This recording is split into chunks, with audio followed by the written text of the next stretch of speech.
اعوذ باللہ من الشیطان الرجیم بسم اللہ الرحمن الرحیم اللہم افتح علینا حکمتک وانشر علینا رحمتک یا ذا الجلال والاکرام۔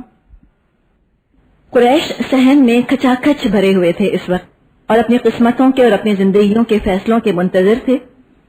آپ باہر تشریف لائے اور خانہ کعبہ کا دروازہ تو بلند ہے، تو آپ نے دونوں بازو اس کے ساتھ اس کے سائڈ پر ٹکائے اور لوگوں کو خطاب کیا۔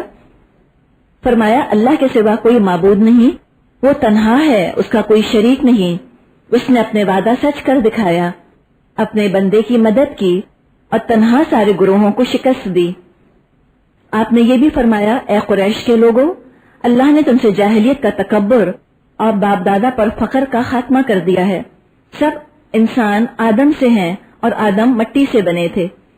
پھر آپ نے یہ آیت تلاوت فرمائی، یا ایھا الناس انا خلقناکم من ذکر و انثی وجعلناکم شعوبا وقبائل لتعارفوا ان اکرمکم عند اللہ اتقاکم ان اللہ علیم خبیر۔ یہ سورہ حجرات کی آیت نمبر 13 ہے کہ اے لوگو، بے شک ہم نے تم کو بنایا ہے ایک مرد اور ایک عورت سے، اور ہم نے بنا دیا تم کو قبیلوں کے اندر اور گروپس کے اندر تاکہ تم ایک دوسرے کا تعارف کر سکو۔ پہچان کے طور پہ کیا گیا ہے، فضیلت کے طور پہ نہیں۔ بے شک سب سے زیادہ باعزت اللہ کے نزدیک تم میں سے وہ ہے جو سب سے زیادہ تقوی والا ہے، اور بے شک اللہ علم والا اور خبر والا ہے۔ پھر آپ نے لوگوں سے پوچھا تمہارا کیا خیال ہے، میں تمہارے ساتھ کیسا سلوک کرنے والا ہوں؟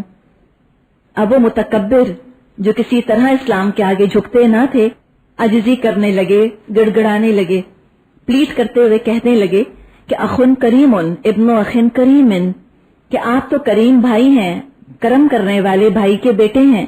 اب یہ ان کے ہاں ایکسٹریم ایگزیجریشن تھا، اس سے زیادہ عرب کسی کی تعریف نہیں کر سکتا کہ کریم کہے کسی کو اور کریم کا بیٹا کہے۔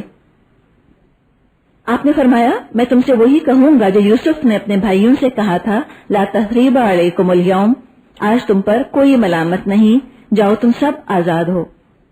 تو تاریخ نے تو آج تک کوئی فتح کا ایسا منظر نہیں دیکھا، اور بات بھی یہی ہے کہ العفو عند المقدرہ، معاف کرنا تو اس وقت ہوتا ہے کہ جب آپ قدرت پا جائیں، قابو پا جائیں لوگوں پر۔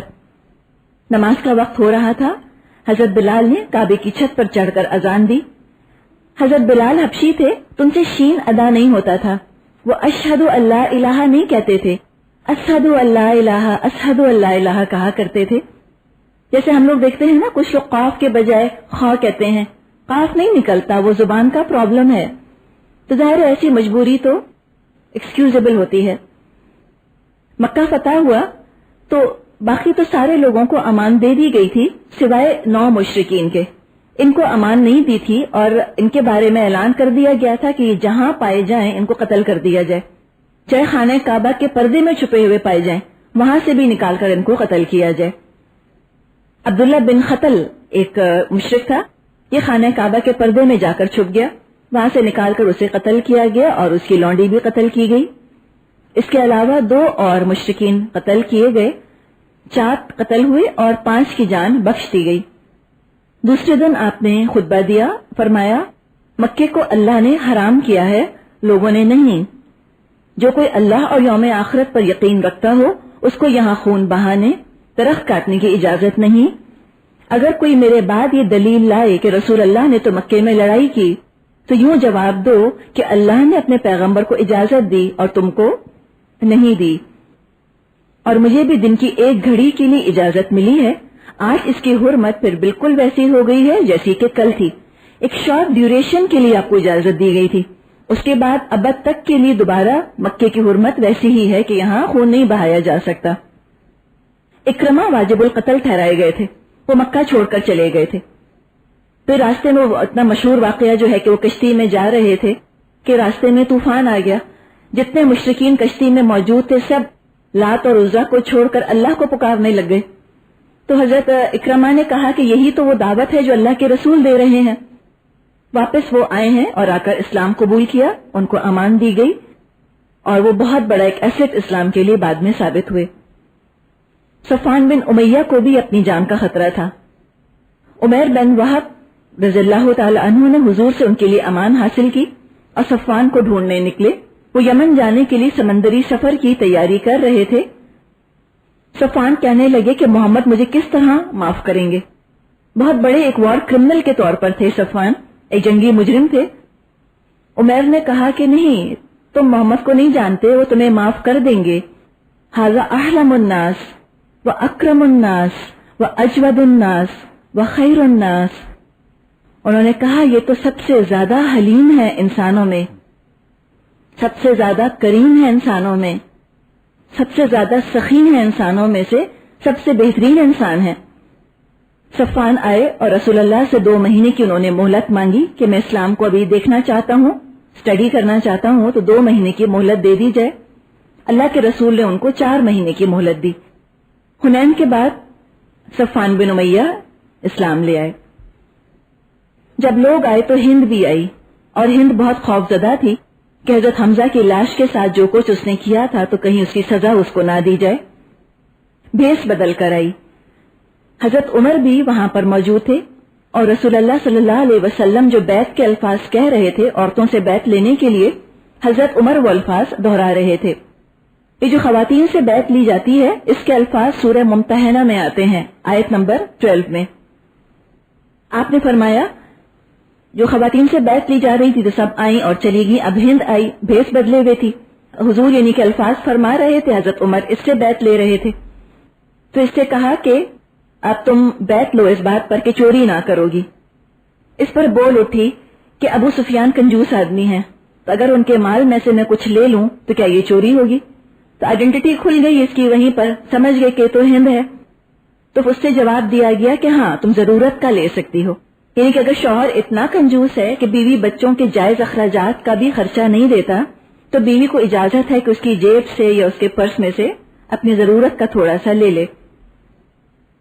تو رسول اللہ نے اس سے پوچھا تم ہند ہو؟ بولی ہاں. اے اللہ کے نبی جو ہو چکا اسے معاف فرما دیجئے. آپ نے معاف کیا. پھر اس سے کہا کہ تم زنا نہ کرو گی. اس پر بولی بھلا آزاد عورت بھی زنا کرتی ہے؟ یعنی کہ عرب جاہلیت میں بھی یہ تصور موجود تھا کہ آزاد عورتیں اپنی مرضی سے زنا نہیں کرتی، یہ تو مجبوری کی چیز ہے، لونڈیوں سے یہ کام کروایا جاتا ہے. اس جاہلیت کو دیکھیں اور آج کی جاہلیت کو دیکھیں تو آج شاید زیادہ ہی جاہل ہیں. فطری طور پر ان کو یہ احساس تھا کہ اڈلٹری اچھی چیز نہیں ہے اور کوئی نارمل عورت اپنی مرضی سے یہ کام نہیں کر سکتی. پھر آپ نے فرمایا اپنی اولاد کو قتل نہ کرو گی. ہند بولی ہم نے تو ان کو پالا پوسا، لیکن بڑے ہونے پر آپ ہی لوگوں نے انہیں قتل کر دیا، اب آپ اور وہ بہتر جانے. اس کا بیٹا دراصل بدر میں مارا گیا تھا مسلمانوں کے ہاتھوں، اس کا یہ ریفرنس دے رہی تھی. اس کی یہ بات سن کر حضرت عمر ہنس ہنس کر لیٹ گئے اور نبی اکرم نے بھی تبسم فرمایا. اس کے بعد فرمایا کوئی بہتان نہ گھڑو گی، یعنی کہ کوئی اسکینڈل کوئی سلینڈر کا کام نہیں کرو گی. تو بولی واللہ بہتان بہت بری چیز ہے. آخری بات حضور نے فرمائی کہ اللہ اور رسول کی نافرمانی نہیں کرو گی. بولی اللہ کی قسم ہم اس مجلس میں یہ بات دل میں لے کر نہیں بیٹھی کہ آپ کی نافرمانی بھی کریں گی. چپ رہنے والی تھوڑی تھی، ہر بات پر جواب دیا اس نے. اور یہ بھی دیکھیں کہ ہپوکریٹ نہیں تھی، وہ یہ نہیں تھا اس کا معاملہ کہ وہ دل میں کچھ ہے اور زبان پر کچھ. واپس گئی، اپنا بت توڑا اور کہتی جاتی تھی کہ ہم تیرے بارے میں دھوکے میں تھے. مکے میں آپ نے 19 دن قیام فرمایا.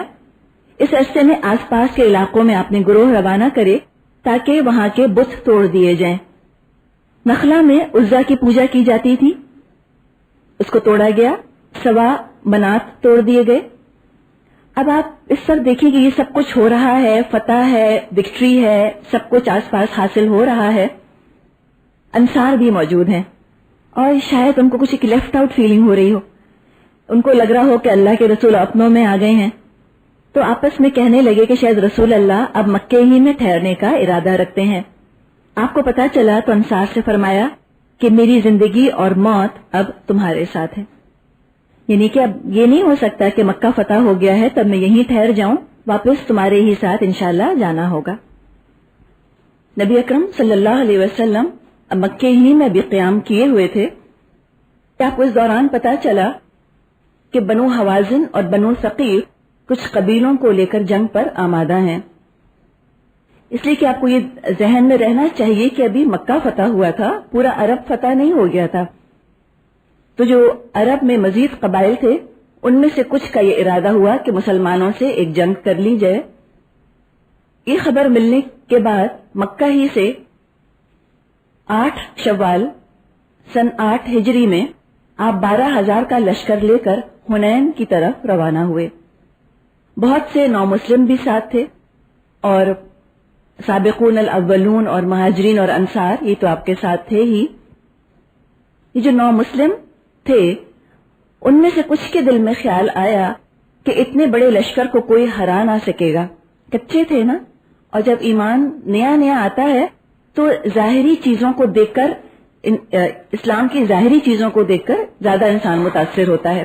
تو جب ایمان دل میں بیٹھنا شروع ہوتا ہے تو ظاہر سے زیادہ پھر انسان کا توکل تقوی پر اور اللہ پر ہی، یعنی کہ اللہ ہی پر مکمل توکل اس کا ہو جاتا ہے. تو نو مسلم سے ان کے دل میں خیال آیا کہ اتنا بڑا لشکر 12,000 کا، اور عرب میں تو کبھی اتنا بڑا لشکر دیکھا نہ تھا. غزوہ احزاب میں بھی آئے تھے، سارے مل کر آئے تھے تو 10,000 لے کر آئے تھے، اور یہ تو 12,000 تھے.